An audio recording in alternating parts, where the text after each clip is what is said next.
واعتصامي إلا بالله عليك توكلت وإليك أنيب. الحمد لله القائل ومن أحسن قولا ممن دعا إلى الله وعمل صالحا وقال إنني من المسلمين. وصلى الله على سيدنا محمد وعلى آله وصحبه أجمعين. Masjid Karya dan imam dan kuasa masjid Amarakan Sunedong, yang saya muliakan Syekh Jamil Ajrumi, guru dari Pondok Meleleh Kedah, yang dari keluarga yang masyhur dan ulama terkenal, saudara saya Syarizan Johan, anak sahabat saya jadi ahli parlimen di sini, dan rakan-rakan yang saya muliakan, khususnya dari karya di sini dan ambil saya lihat ada kawan-kawan di Tua. Saya baru lepas office pagi belum buka dan mana. InsyaAllah kita boleh semangat. Pertamanya tentu memanjatkan kesyukuran kepada Allah SWT dan kita dapat persahabatan bersama berjemaah dan menajat kepada Allah SWT. Kerana ikhtiar apapun yang kita lakukan, dalam jalur apapun, siasat, ekonomi, kemasyarakatan, dia tidak boleh lari daripada asas perbuatan akidah dan tawakkal 'ala Allah, innallaha yuhibbul mutawakkilin. Sebab itu saya mula baca tadi ayat Al-Quran tentang keyakinan kita bahawa dalam apa juga usaha yang kita laksanakan, dia tidak boleh terlepas daripada niat bahawa kerja yang terbaik adalah kerja yang mendapat restu dan menuju ke jalan Allah SWT. Tetapi dari dakwah biasa, percakapan biasa, dia harus dilaksanakan dengan amal saleh. Jadi inilah yang kita harap dalam apa jalur juga. Kalau niatnya itu amal ikhlas lillah ta'ala dan usaha kita itu konsisten, istiqamah dengan amalan itu, mudah-mudahan apa yang didoakan terutama oleh Tuan Guru Syekh Jamil Ajrumi tadi itu dapat diberkati Allah SWT.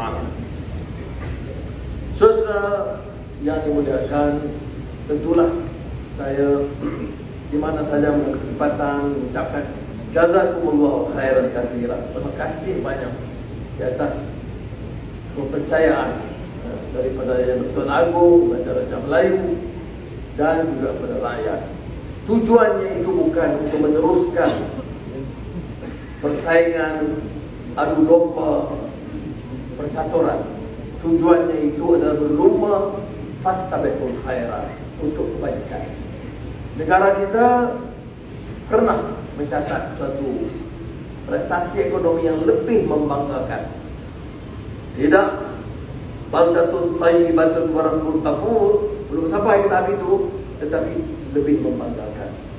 Tetapi selalu yang disebut orang Jawa kegalauan berlaku, kekacauan pemikiran, tindakan yang melanggar tata susila,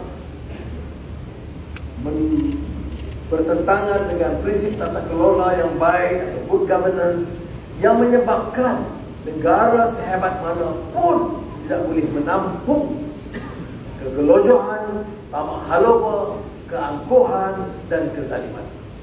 Sebab itulah kita berusaha insya-Allah bersama-sama sambil berdoakan kepada Allah Taala supaya bagilah gambaran dan cahaya yang lebih meyakinkan kepada kita semua. Dan kerana saya yakin dia melalui pencerahan Islam ini tegak kerana keyakinan yang pertamanya, keduanya pencerahan kefahaman, dan ketiganya dengan amal adalah pembersihan. Ini di antara ayat ada surah-surah awal, Mudaththir, Muzammil, Qum fa'anzir wa rabbaka fakabbir wa thiyabaka fatahhir. Bangun daripada kelalaian kita, kecohaian kita, orang peranda kita, kejahilan kita. Kita telah lama kadang-kadang cuai sehingga akan mengizinkan, bukan sekadar mengizinkan, terus mendukung kepalsuan, terus mendukung rasuah dan penyelewengan. Sebab itu ayat ini menyeru kita supaya bangun daripada kelalaian, kealpaan, daripada selimut, dari kegelapan. Bangun dari tidur kamu. Kum fa'adzir, untuk apa? Wa rabbaka fakabbir. Sebenarnya kekuatan itu daripada Allah SWT.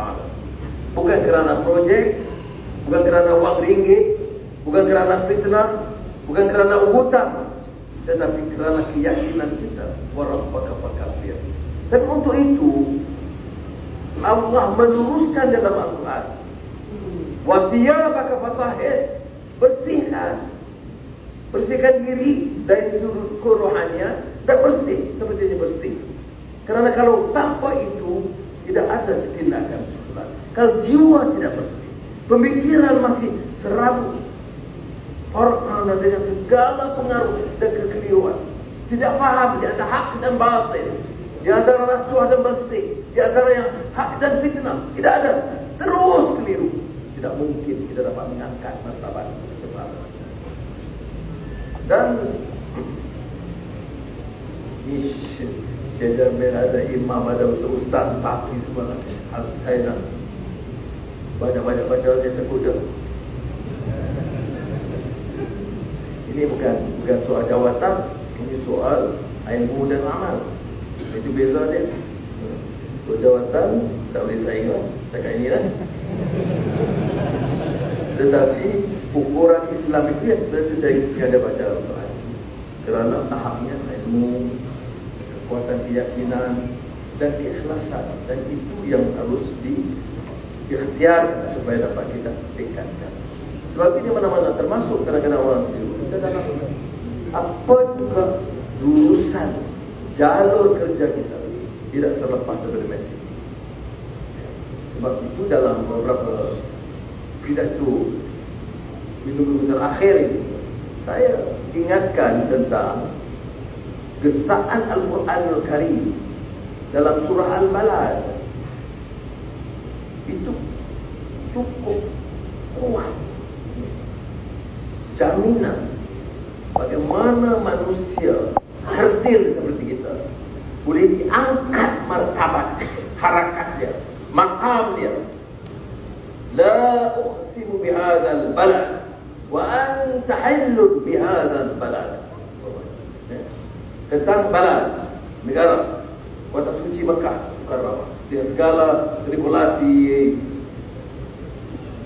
ujian yang dihadapi oleh Nabi Muhammad SAW. Tetapi yang saya rumuskan ialah bagaimana boleh diangkat martabat Aqabah. Falah tahamal Aqabah wa ma adraka mal Aqabah, fakku raqabah. Bagaimana boleh kita angkat darjat selain daripada yang kita lakukan, salat, baca Quran, zikir dan sebagainya. Bagaimana itu disebut oleh Al-Quran. Apatah lagi dalam tata negara, dalam sistem kerajaan, dalam pemerintahan. Tanggungjawab pimpinan itu mengangkat martabat bukan dirinya, bukan anak-anak istrinya, mengangkat martabat umat ini. Itu diterangkan. Ini ujian besar. Kerana bila kita di atas, semuanya indah, laporannya baik semua, jangan bimbang.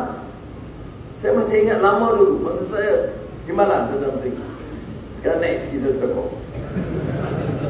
Saya bagi satu ucapan di satu kawasan di Bota kanan. Orang Perak kata Botek. Kau mau beli dapur? Kau beli dapur pakai lah. Nampak perempuan yang minta abang juga. Baik, ayo. Aku tak terlepas, ayo. Baik. Ucapan itu saya kata, kita belajar dari sejarah, dari pengalaman. Dulu bila raja-raja melawan kawasan, ditanya mama bendahara, ditanya pembesar-pembesar, bagaimana keadaan di sini? Ampun tuanku beribu-ribu, ampun. sembah pati mohon